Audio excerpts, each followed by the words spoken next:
I never expected an ordinary Tuesday evening to shatter everything I thought I knew about my family. I was at home, preparing dinner while my 5-year-old daughter, Sophie, colored at the kitchen table when my phone rang. My mother's voice trembled on the other end.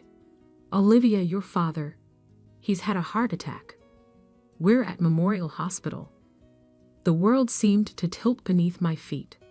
My father, Michael Bennett, had always been the picture of health. Running marathons at 60, eating organic before it was trendy, and lecturing us endlessly about the importance of exercise. A heart attack seemed impossible. "I'm on my way," I managed to say, already reaching for my car keys. My husband James arrived within minutes to watch Sophie, giving me a tight hug before I left. "He'll be okay," he whispered. "Your dad's the strongest person I know." The drive to the hospital felt surreal. Memories flooded back. Dad teaching me to ride a bike, his proud smile at my college graduation, the way he cried when he walked me down the aisle. He had always been my rock, the one constant in a world of uncertainties. The emergency room was chaos. Nurses rushing past, monitors beeping, the sharp smell of disinfectant burning my nose. Mom sat in a plastic chair, her usually perfect makeup streaked with tears. She jumped up when she saw me, pulling me into a desperate embrace. "They're running tests," she said, her voice muffled against my shoulder. He was at his office when it happened. Thank God his assistant recognized the symptoms and called 911 immediately. I held her tightly, trying to be strong even as fear clawed at my chest. Dad had to be okay. He was only 62, too young, too vital to be lying in a hospital bed. Hours crawled by. My younger brother Marcus arrived, his law firm suit wrinkled, his face drawn with worry. We sat together in tense silence, jumping every time a doctor walked past. Finally, around midnight, a tired-looking physician approached us. "Mr. Bennett is stable," he said, and I felt my mother sag with relief beside me. "He's asking to see his daughter. Just one visitor for now." Mom squeezed my hand. "Go. Tell him I love him." I followed the doctor through sterile corridors, my heels clicking against the linoleum floor. Dad lay in a private room, looking smaller somehow against the white hospital sheets. Tubes and wires connected him to various machines that beeped steadily in the dim light. "Hey, Daddy," I whispered, taking his hand. His skin felt cold. His eyes fluttered open, focusing on my face with an intensity that made me uncomfortable. "Olivia," he said, his voice hoarse, "I need to tell you something I've carried for 30 years. Dad, you should rest. We can talk later." His grip on my hand tightened. "No, it has to be now. If anything happens to me, you need to know the truth." "What truth?" He closed his eyes for a moment, as if gathering strength.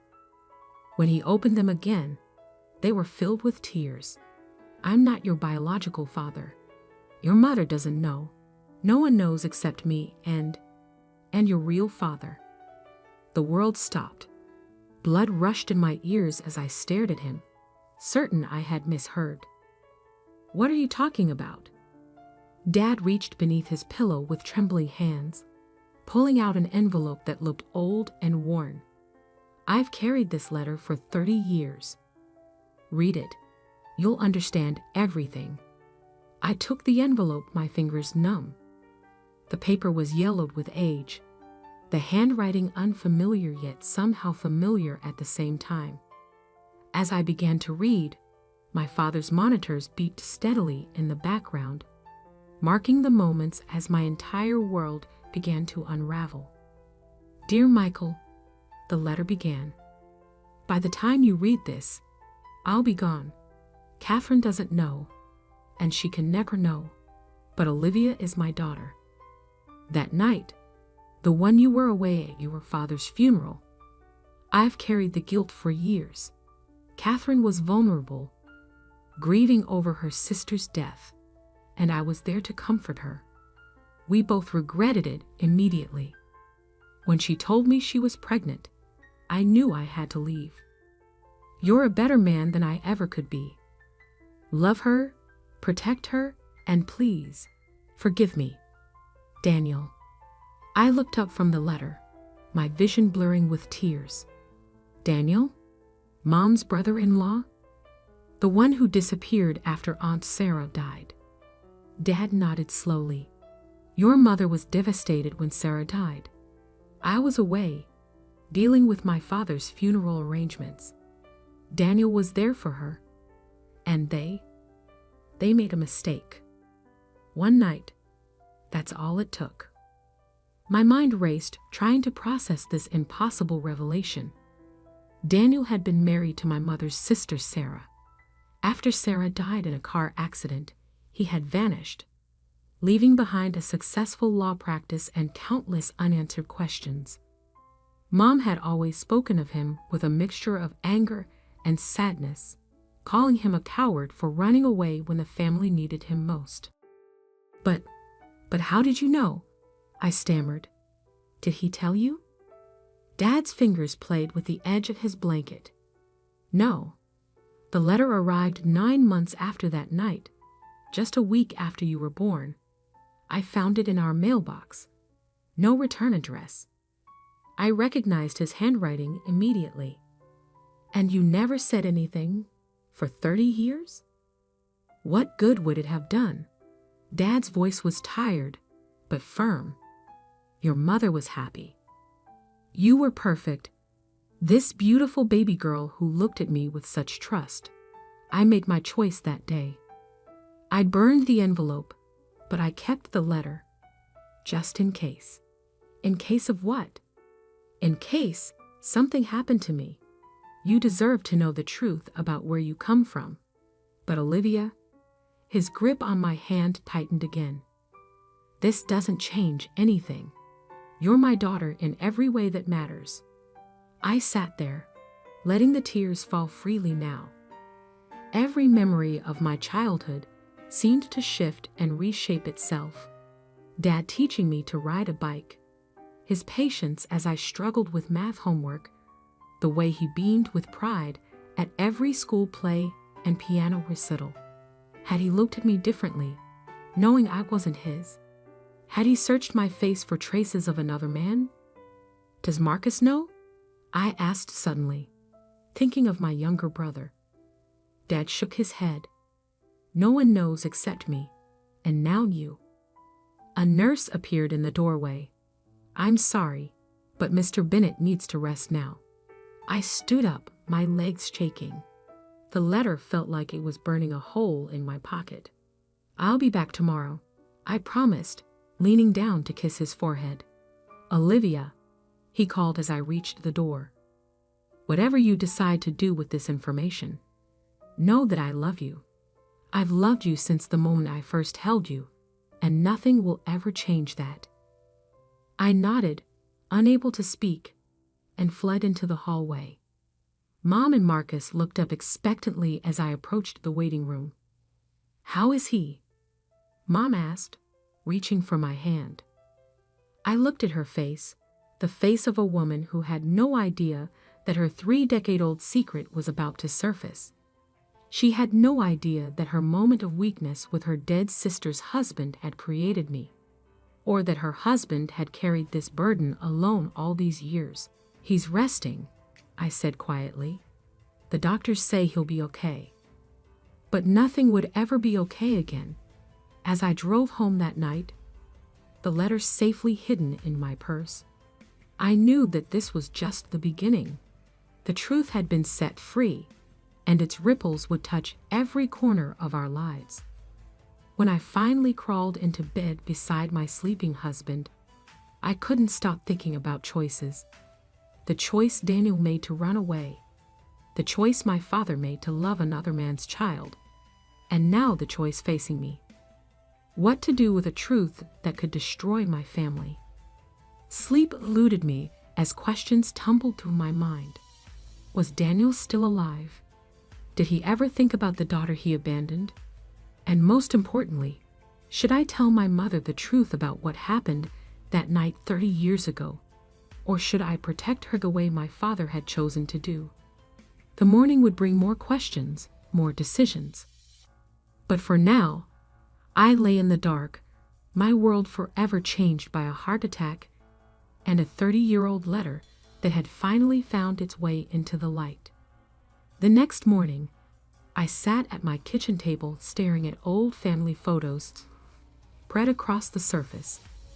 My daughter Sophie had just left for school, and James was at work, leaving me alone with my thoughts and a stack of memories that suddenly felt like lies. I picked up a photo from my 5th birthday party. There I was, grinning with chocolate cake smeared across my face, while No, Michael, I corrected myself, though it felt wrong, looked at me with pure adoration. How many times had he searched my features for signs of Daniel? How many times had he wondered if today would be the day someone noticed I didn't quite look like him? My hands shook as I pulled out the letter again, studying the handwriting more carefully. Daniel Parker, my biological father. I remembered him vaguely from childhood, always at the edges of family gatherings before Aunt Sarah's death. Tall, with dark hair like mine. Quiet, but with a sharp wit that made everyone laugh. He disappeared shortly after Sarah died, and no one had heard from him since. My phone buzzed. Mom calling for the 3rd time this morning. I let it go to voicemail. How could I talk to her knowing what I knew? How could I look into her eyes and not blurt out the truth? Instead, I opened my laptop and typed Daniel Parker lawyer into the search bar. Hundreds of results popped up, but most were too recent or from other states. Then, buried on page 4, I found an old newspaper article from 1993. Local attorney Daniel Parker leaves prestigious firm. The article mentioned his departure from Stewart and Associates, one of the city's top law firms, citing personal reasons following his wife's tragic death. There was a photo my breath caught. I had my mother's smile, but those eyes, those were undeniably his. My phone buzzed again. This time, it was Marcus. Liv, where are you? Mom's freaking out. Dad's being moved out of ICU today. I closed my eyes, guilt washing over me. In my obsession with the past, I'd almost forgotten about Dad's condition.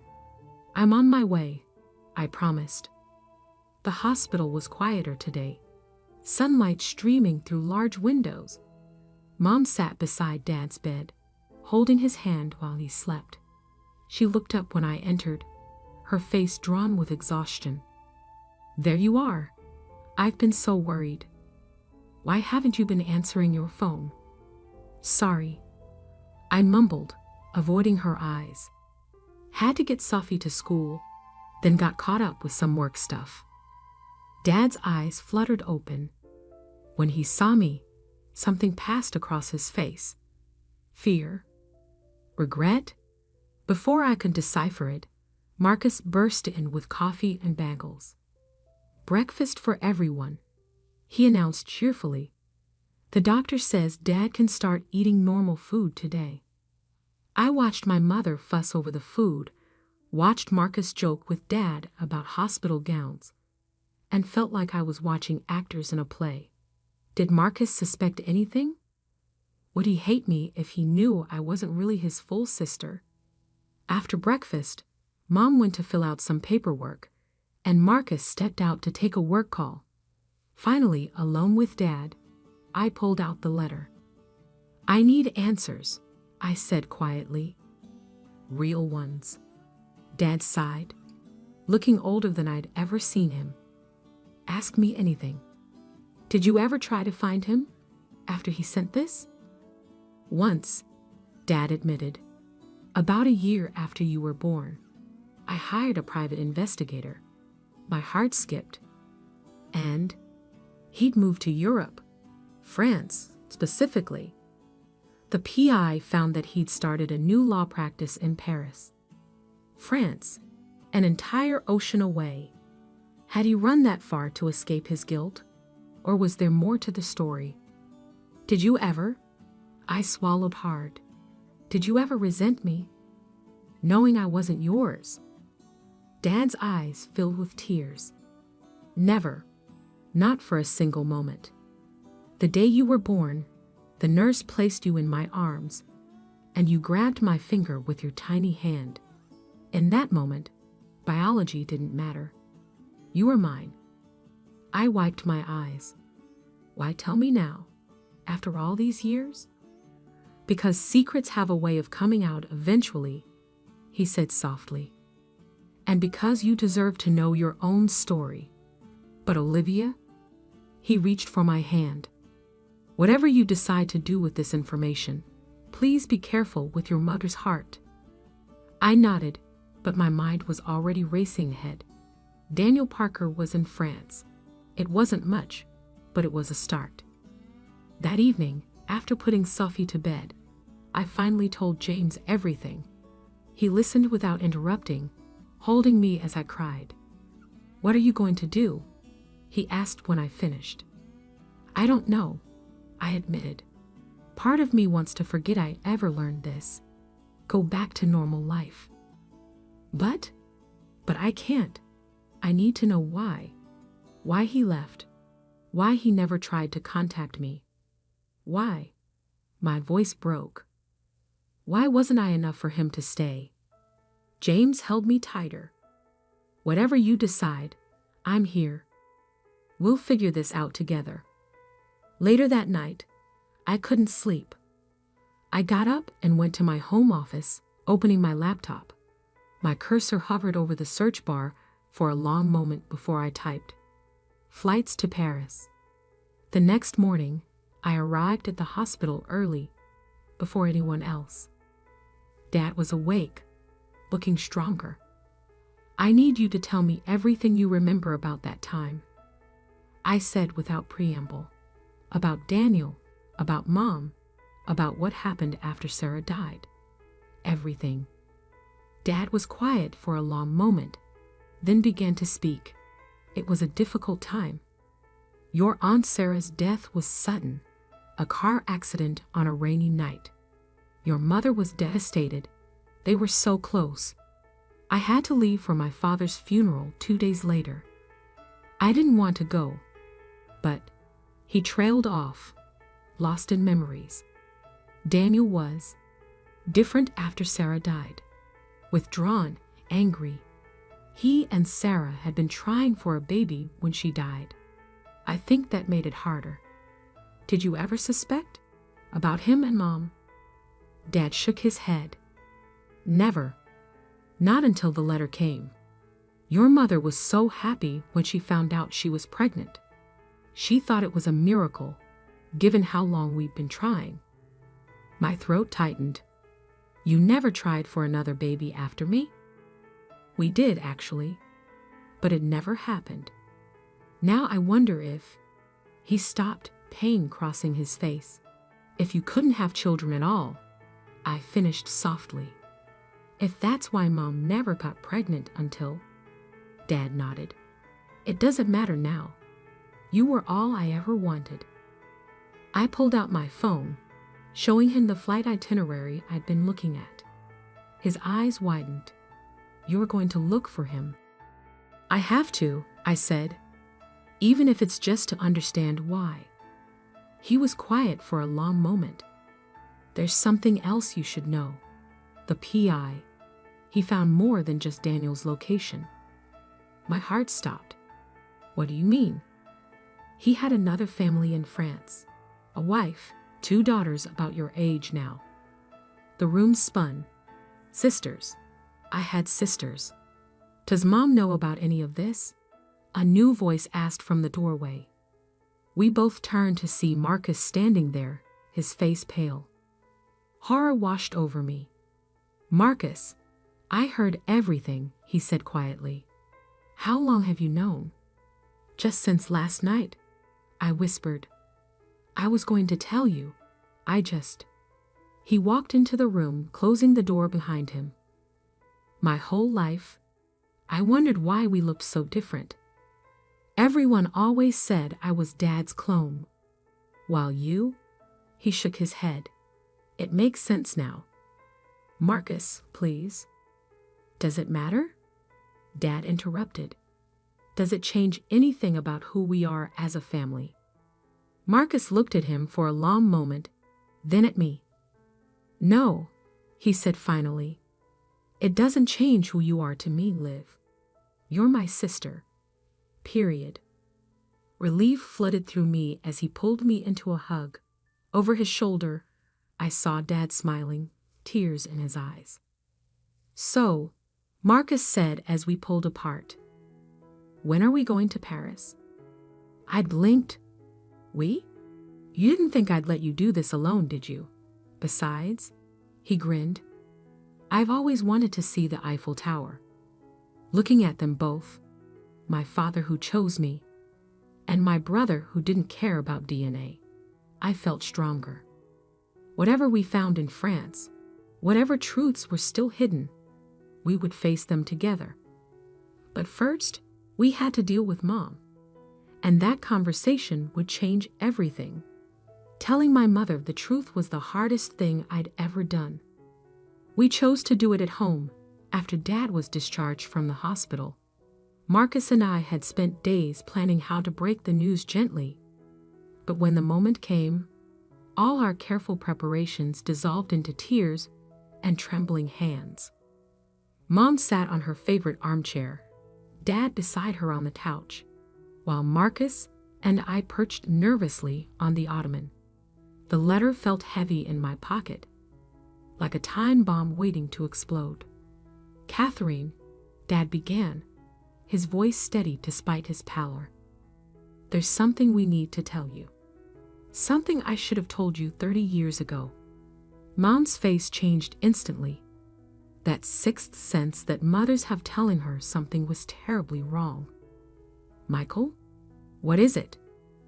I pulled out the letter with shaking hands. Mom, this came for Dad, right after I was born.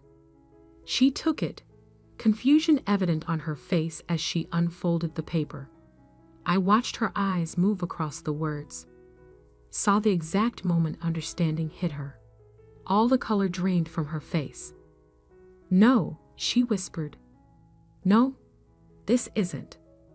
This can't be. Mom, I said softly, reaching for her hand. She yanked it away. This is a lie, she said, her voice rising. Daniel, how dare you? How dare you suggest? The night at Sarah's house, Dad said quietly, when I was away at my father's funeral. Mom stopped breathing. Her hands flew to her mouth as 30-year-old memories crashed over her. Oh God, she choked out. Oh God, no. The room fell silent except for her muffled sobs. I wanted to go to her, to hug her, but I didn't know if she'd accept comfort from me now. The living proof of her greatest mistake. Why didn't you tell me? She finally asked Dad, her voice raw. All these years. Because I loved you, he said simply. And I loved Olivia. Nothing else mattered. Mom turned to me, really looking at me perhaps for the first time. Your eyes, she whispered. I always thought they looked like Sarah's, but they were his, weren't they? I nodded, tears falling freely now. Does he know? Did you find him? Not yet, Marcus spoke up. But we know where he is. He's in France. Mom's head snapped up. France. He has another family there, I said softly. 2 daughters. Mom started laughing, a horrible broken sound that turned into sobs. Of course he does. Of course he built a new life while destroying ours. Mom, he didn't destroy anything, I insisted. Look at us. Look at our family. Our family. She stood up suddenly. Our family is built on lies. Your father, Michael, he raised another man's child, while you what? Dad asked. While you loved her? While we raised her together? While we created a happy life? I need air. Mom gasped, heading for the door. I can't. I need to think. We watched her go helpless. Dad started to rise, but Marcus stopped him. Give her time, he said. It's a lot to process. Mom didn't come home that night. She went to her sister Marie's house, leaving us all in a state of suspended animation. The next morning, I got a text from Aunt Marie. She's okay. She just needs time. A week passed. Mom came home, but things were different. She moved through the house like a ghost, barely speaking, barely eating. She couldn't look at me without crying. Finally, I couldn't take it anymore. I cornered her in the kitchen one morning. Mom, please talk to me. She turned away, but I grabbed her arm. Mom, I'm still me. I'm still your daughter. Are you? She whispered. How can you be, when everything I thought I knew about you was a lie? The only lie was biology, I said firmly. Everything else, every moment, every memory, every feeling, that was all real. She finally looked at me, really looked at me. I loved him once, she admitted quietly. Daniel, before he married Sarah. But he chose her, and I chose Michael, and we were happy. Then Sarah died, and everything fell apart. She sank into a chair, and I sat beside her. That night, I was so lost in grief, in pain. Daniel was there, and he understood because he was grieving too. It was just one moment of weakness. Do you regret it? I asked, not sure I wanted to know the answer. She reached out, touching my face. How could I regret anything that gave me you? We held each other and cried, 30 years of secrets washing away with our tears. 2 months later, I stood in front of an elegant townhouse in Paris' 16th arrondissement. Marcus stood beside me, holding my hand. We'd hired a private investigator who confirmed that Daniel Parker still lived here with his French wife, Isabelle. Ready? Marcus asked. I nodded, my heart pounding as I pressed the doorbell. A woman answered, elegant, late 50s, with a questioning look. Oi? Is Daniel Parker home? I asked in English. Her eyes narrowed slightly.